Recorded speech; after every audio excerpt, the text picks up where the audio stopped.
How are we doing, people? Welcome to another podcast. My name's Cisco. My name's Sam.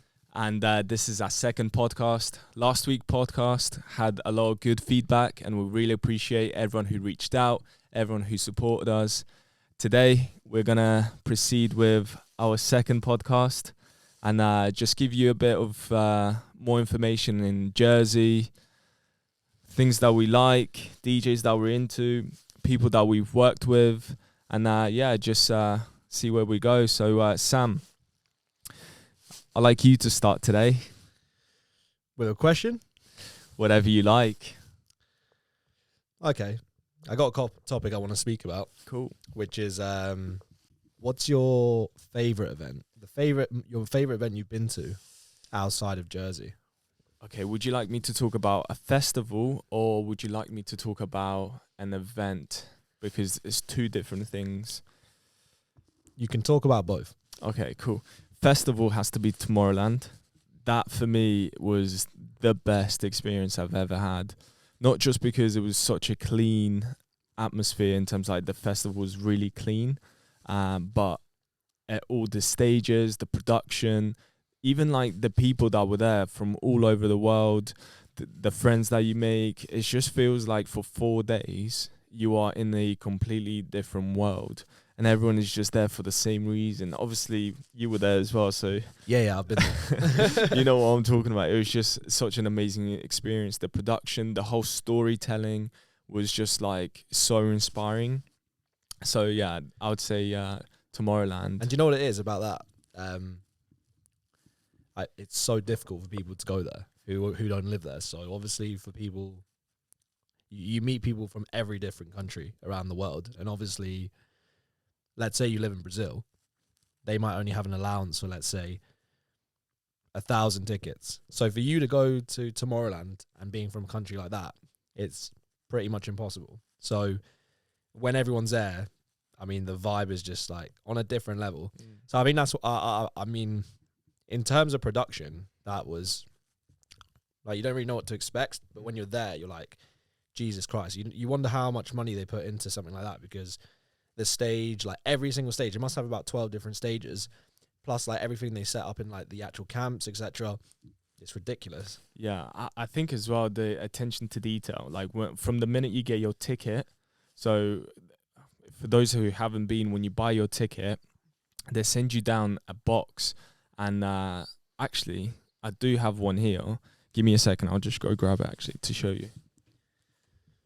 Yeah, I remember the box. And the cool thing about these boxes is they do like a different one each year. And they like sort of arrive in your house and they give you sort of your wristband to get into the festival. He's bringing it now. But it is pretty sick. I'm back. So this was the first one.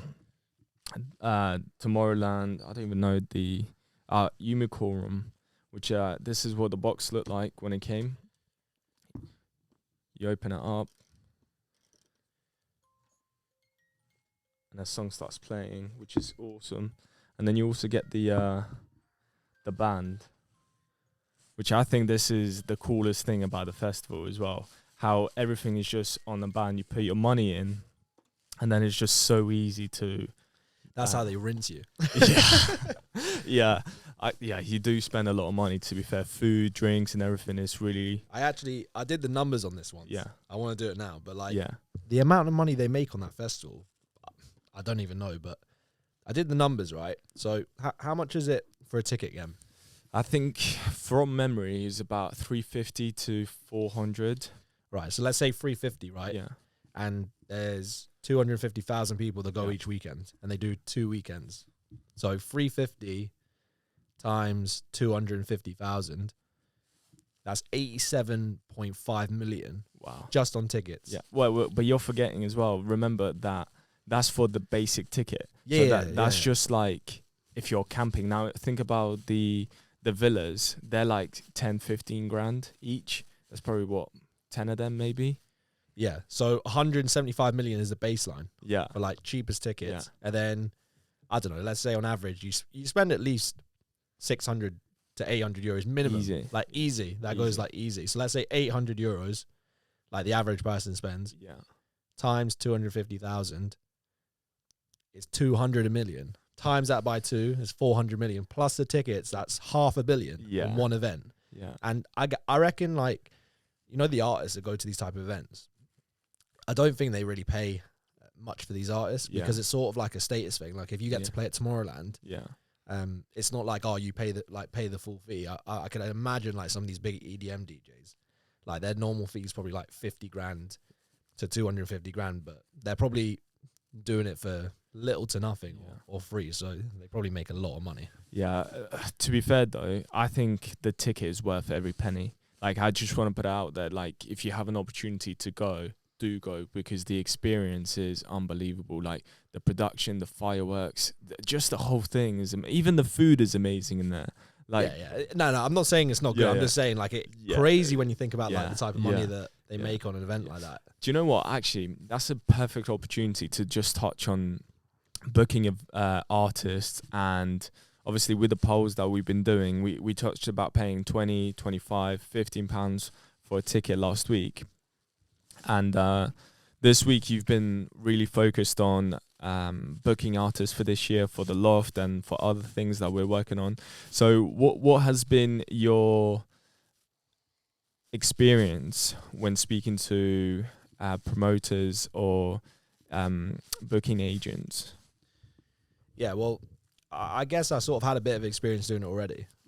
But it seems like inflation has put up those numbers quite a lot. I mean, back in the day, when I was doing Soko, we booked a few artists. I remember the first one we booked was Josh Butler. And I remember his fee at the time was 2.5 grand just to book him, just for him to play for an hour and a half, 2.5 grand. And then obviously you've got your flight costs, you've got your hotel on top of that. But I think the way artist fees have gone, it just feels like everything's more expensive. So I don't know if that's just because of the way the world's going and like everything's much more expensive. But I think people don't sort of see that side of in terms of how much arts actually cost. I mean, if you're looking at like looking like a big artist, like let's call it a Fajak, let's say, like big techno artist, you're probably going to be paying like north of 10 grand just for them to play, which is ridiculous. So it was good to see that sort of poll go out, because I guess we were trying to gauge what people would be comfortable with paying to see someone big.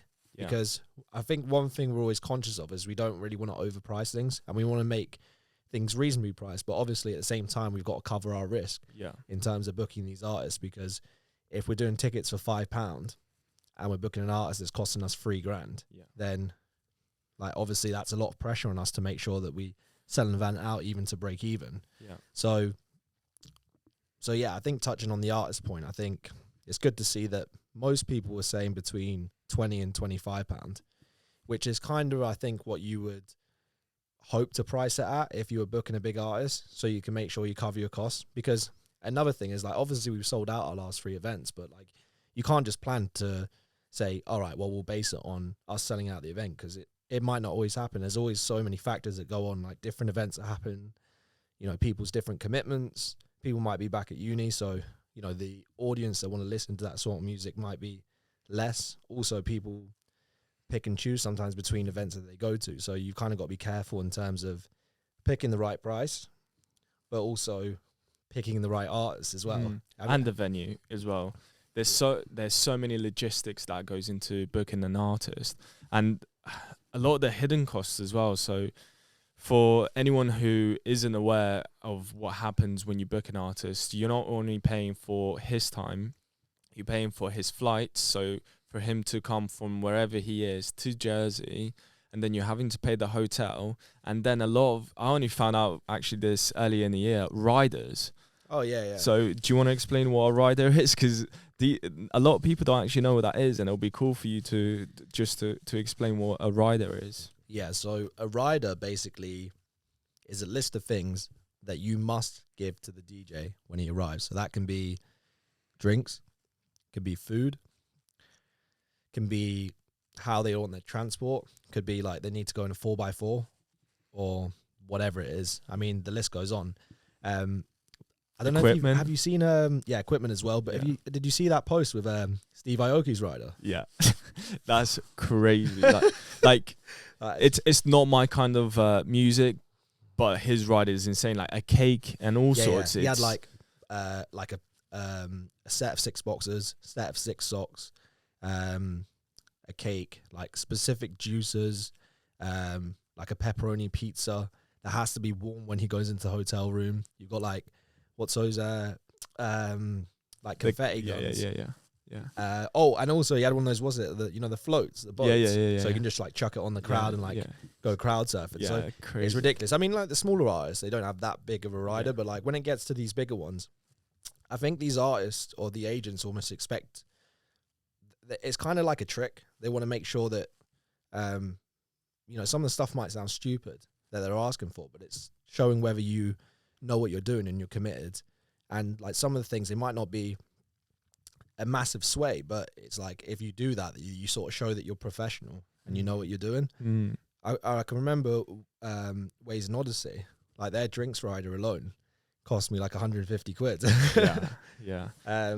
So yeah, some people have some expensive riders. Yeah. It's so interesting as well because I never actually even heard of it before, and it wasn't until actually learning how to book an artist and the process that I actually got to see, wow, that's actually crazy. But on the other side as well, at least like my intention is to make it into the professional side and like play around the world. So it's cool that as a DJ you get those perks. Yeah. I'll tell you one actually, when I was DJing for Out There, so I was playing on the Horizon stage one year, and it was a year that Danny Howard was playing, Fisher was playing, and Sonny Fodera were playing, and also Porza was playing as well.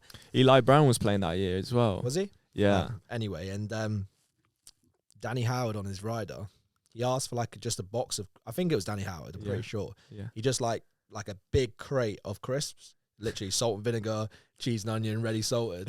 Like something weird. You just think you're going to a festival, like expect to see crisps there. So that was one of the things I found quite funny. Something else actually, which someone told me, not that I've booked, but one of the artists asked for red M&Ms. Yeah, I'll tell you about that. I think I know who. I've heard of this story before. Yeah. So they asked for like, so they had to pick through a pack of M&Ms and literally pull out all the red M&Ms and put them in a box for the artist. I've heard this story before. That's quite funny. Yeah. But it is interesting, and obviously it's good to speak to you guys about this, because when we eventually do book an artist, we're not pricing the ticket for our benefit. It's for us to cover costs and for you to understand that actually an artist nowadays is expensive. I think one of the reasons why an artist is more expensive now is because social media has allowed artists to get themselves out there a lot more, a lot quicker. And if an artist is popular, they should be paid on what they bring. And I understand why an artist is paid a lot, especially if they draw a big crowd. They want to be paid their worth. It's just like your job. If you're really good at your job, you want to be paid your worth, and you want to be paid what you think you deserve. And I think if the customer understands that and they see, actually, do you know what? They're really good. They have really good music. They spend a lot of time creating their music, so they should be rewarded for everything they bring to the table. So I think the reason why it's good for us to bring it up is because it's not just, promoters are making all this money when they put an event, because when you create an event, it's not just the artist. You have some venues you have to pay for. Some venues don't have any sound system, so you have to pay for the sound system. You then have to pay for light. You then have to pay for transport, meaning like if we put on buses, or if, I don't know, like you said, you need to go and get someone to come in. There's a lot of costs that go into it. So is there anything that you can think of that you think, wow, I didn't realize how much that was? Yeah, I mean, there's quite a few things. I mean, after time, you got experience, and you know in general like what you're going to be spending on events, and generally what will come up. But the first time we did an event in the Splash, I was quite surprised in terms of the bus cost, which was a lot of money. Actually, if you're listening to this, drop a comment in the below and have a guess at how much. Yeah, that's a good one. How much the bus costs just to book a bus. Yeah. And if you get it right, you'll get a free ticket to the next event. And we'll announce it on our page. Whoever gets it right, comment below. And the person who gets it right, we'll put you on our story and you will win free tickets to our next event. You'll be surprised at how much it is. Yeah, it's expensive. And that's just to hire the bus. That's not including the £5 that they charge you. Is it £5 or £3? I can't remember. But they also, so we have to pay for the bus to get there, and then customers have to pay a fee to get the bus back. So it's either like £3 or £5. So that's not including that. This is just for the hire of the bus. And if you get it right, you get free tickets to our next event. Sounds good. I like that one. But yeah, touching back on the artists though, I think social media, it's kind of a great thing, and also I think some artists that come out of social media, they're not always the best at DJing, but they've just like blown up on TikTok, and like everyone's just caught up onto this hype. But there are some artists that, you know, if you didn't have social media, they wouldn't get the recognition that they deserved. But definitely I've noticed like the difference in price that can jump, like when someone gets big on social media. Like I remember looking at having a few tracks on Skin, and like he just started to blow up on TikTok because he started making that grime techno, you know, and like all of a sudden he's like headlining shows now. So he's gone from like small time to big time in like the space of nothing. He's class though. Yeah, he's good. Yeah, I like him personally. But just touching on that, I do agree with what you just said, because there's a lot, like, you can't tell how good someone is from a 15 to 30-second video. Someone can make you look, well, people can make themselves look really good on that short period. However, when you see them play live or you see them in the big stage or whatever, you realize, like, he hasn't been doing this for long, and you can tell. At least I can tell, because I do like to listen to a lot of boiler rooms and a lot of DJ mixing, because I find that's how I learn, by watching other people. And it's very interesting. You can really tell someone who's been doing it for a long time and someone who hasn't. Definitely. And sometimes like the really good DJs, not so known, but they can mix like incredibly well. And in the underground scene, they get the recognition. But if you put out their name sort of in the mainstream, like no one really knows who they are. Yeah. So there's a lot of DJs like that can mix incredibly well. What are some of the DJs that you're listening to at the moment that you think, wow, he is class? Like, what are some of the mixes you've been listening to? So one of the artists which I think, like the energy they bring, their mixing, their style, that at the minute is one of my favorites, is VTSS. And I actually went to XXL Techno at a warehouse project in Manchester. And when I went there was just, I wasn't the biggest fan of techno at the time. I mean, I like my techno, but I was more into my house. And I went there, and like that event changed my perspective on everything. Like I'd never been at an event where the energy was that crazy, and I'd never been to an event, in my opinion, where I'd seen such a different comparison in terms of like the quality of mixing and track selection. And that VTSS, she was like one of the best sets I've seen. The second best set, and one of the artists that I really like mixing wise, is I Hate Models. Yeah. I remember you telling me when you came back, you were like, wow, this was a mad experience. Yeah. So that was an eye opener to me. But one of the artists production wise that I'm really liking at the minute is got to be X Club. I really like most of the stuff they make at the minute. There's two tracks that come to mind that they play that that they've made that I really like. Sensation's one of them, and I forget the other one. But there's two tracks that sort of come to mind that sort of really, really stand out to me. But there's loads of tracks they make. Like all the tracks they make are just like incredible, in my opinion, and they're really blowing up at the minute. So it's someone to keep an eye out for. And if you've not listened to them before, take a listen. X Club. Yeah, nah, I like them as well. What about yourself? I tell you, the Boiler Room I've been listening to a lot recently, and I've probably listened to it about 3 or 4 times, is Sam Alfred. his energy and his boiler room is unbelievable. And he's also got this tune called 1990. You know the remix. Are you a 90s baby? Yeah, I've heard it. Yeah, He's got a techno remix that is 1999. Sam Alfred, check it out. It's sick tune. That's in terms of like energy mixing. I really like his stuff at the moment. And yeah, he's sort of like a blend between.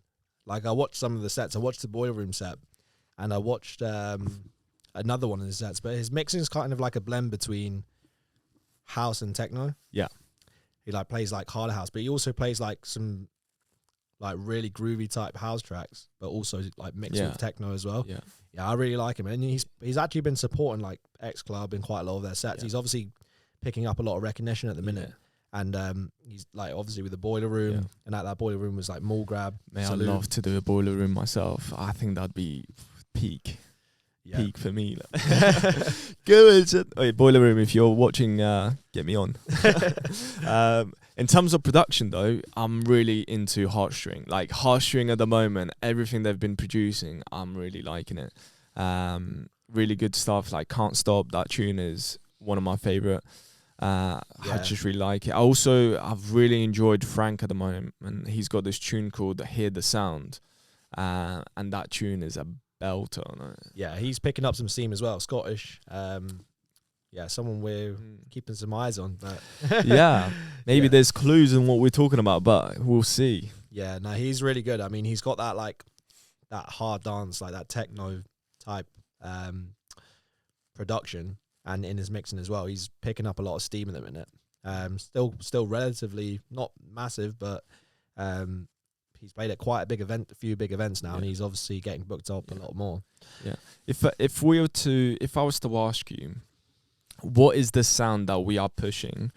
What comes to mind? What would you say? This is the kind of sound we're pushing at the moment, and what would you say that would be? Yeah, it's a good question. I think the way that I see us most aligned at the minute is with that Australian / Irish house techno sound. I think tech house is sort of seeing a dip, and especially like me trying to find new tunes in tech house, I just really can't find any tracks that like make me excited to play. Yeah. That makes sense. Yeah, no, I get it. All the new production just all seems to be the same. And I think the sound that's coming out of Australia, New Zealand, as well as Ireland, as well as some artists from Scotland, they're just creating some really unique sounds that I don't think we've really been too familiar with. It's kind of like a new music space, isn't it? Do you know what it reminds me of? It reminds me of, like, you know, in the 90s when trance was coming out. It's like a fusion between trance and like techno. And a little bit of like hard house. It's like all those blend together. I really like this stuff at the moment. Yeah, and really. there's also like that. I don't even know what you call it. It's kind of like techno, but like grime techno. Yeah. But you know, a lot of the guys in Oz are making that sort of stuff. Yeah. But in general, I think like even the techno sound like X Club make, it's like a really, I don't know, it's kind of like a rave house. Rough, Yeah. It's really different to anything that I've heard anyone produce before. Like compared to, like, you look at, for example, Drum Code. Yeah. Like that type of techno is completely different. That's like polished techno. Yeah. Do you know where I'm coming from? It's like, I feel like the techno we're talking about is like rough, like in the edges. It's not like perfect clear. It's like kind of like rough hat, open hat. It's like kind of. I know exactly what you're talking about. But there's just so much unique sound. Yeah. And not all of it's perfect, but like you can see why it's picked up so much popularity. So I think I don't know what you think, but that's why I think the sound that we're sort of pushing at the minute. Yeah, so do I. And do you know what I like about us as well is we're not throwing people in the deep end. So in our nights, we like to build from house to techno to really harder techno. Like we do like a gradual build, and it's not like how they say away. None of that stuff. It's like gradually building, and I think that's important as well because we're trying to, in a way, introduce people to this kind of music, but we don't want to drop it straight in. You want to slowly build it up and create the atmosphere and actually get people to understand it. Because with drum and bass, it's quite like, it can be like really hard really quickly. And I think with house and techno, you can like, You can blend the two. yeah, you can like create the ups, the downs, a lot nicer. Yeah, I think touching on that, like obviously building a night is very important to us. Yeah. And picking the right artist for the right times. And we're not always about, like you say, going hard in the beginning. And like everyone that we think about for our event, we put them at specific times because like we trust them to play then. Yeah. Or because we think that they're the right fit. Like we're not going to put someone there who we think might explode the night before it's even started. Yeah. You know, so Yeah. I think that's something we do really well. Yeah. Yeah. And I also think as well, we're not always the last people to play. At least for me, I like to quite do warm-up sets a lot just because I like to ease it in. Yeah, I think that's good as well. We're always trying to give people the opportunity to play that, because anyone can play the bangers, but it's the warm-ups and like the building of the night that takes a bit more skill to introduce people into the night. Do you know where I'm coming from? I think it comes with experience, you know, because like in the beginning stages, you're just that type of person that wants to play the best tracks at like you think, oh, all my friends are here. This is like my second set or first set or wherever it is. And you're like, I'm just gonna play all my best tracks. But then like sometimes you realize that's not the best thing to do. Yeah. And like one example of that I can give was me personally when I DJ'd for Bradley Welsh's birthday. I remember this. And I was playing like. At the time, I didn't have like too much experience playing, so I was like, I had this big pack of CDs. It was like trance classics, like 135, like quick stuff. So I'm thinking like, oh, it's a 90s theme night. I'll bring all these CDs up. I'll play like Toka Me, like all these classic. Love that tune as all well. These classic trance tracks, and I'm playing the first set of the night. So I play this set, and people slowly start to come in. Like, by the time I'm halfway through my set, there must be about 50 people there. Closer towards sort of like 3/4 of the way, must be close to 100 people there. And there's like a gap, right? There's about a 5 meter gap where no one's standing and everyone's sort of behind that 5 meter gap, like dancing. And as soon as I come off my set, the DJ after me, I can't remember who it was, an older guy, he brought the BPM right down, 126. Started like bringing in some nice grooves, and literally everyone went from here to here. And that was a big lesson for me. Yeah. That was a big lesson for me to say, you don't need to play all the best tracks at the start. And especially if someone gives you a set time, I don't feel like you need to, because sometimes it's not always the right thing to do. Yeah. And like you say, you've got to warm people up for it. You're not going to be playing 140 hard techno at 6 o'clock in the afternoon. You've got to build that night up and progress it. So I think advice for people who DJs, if you're given that earlier slot, think about what you're playing and why. Don't just think, I'm going to chuck every single banger in and play it. Yeah. Do you know what? That was, I love the way you said that, because also remember that you do need to make mistakes for you to learn. So don't be afraid of making mistakes, number one. Number two, learn from your mistakes. And number three, don't repeat them. I think that was actually a really nice way to kind of end the podcast, just giving a little nugget. Is there anything else you want to add? Not really, to be honest. I think that was a big lesson for me, though. Like I said, I don't know if you've had any I have. Like I'll share them on the next one, though. I think because we want to keep to 30 minutes. Maybe we'll go over in the future, but for now, we just want to keep it 30 minutes, and we want to keep you engaged. Next podcast, we're going to have some guests, so stay tuned for that. We're excited to bring people on and just shine a bit more light on what we're doing and the people we're working with. And so my name is Cisco. My name's Sam. And this has been the Loft Podcast. Thank you, guys. See you on the next episode.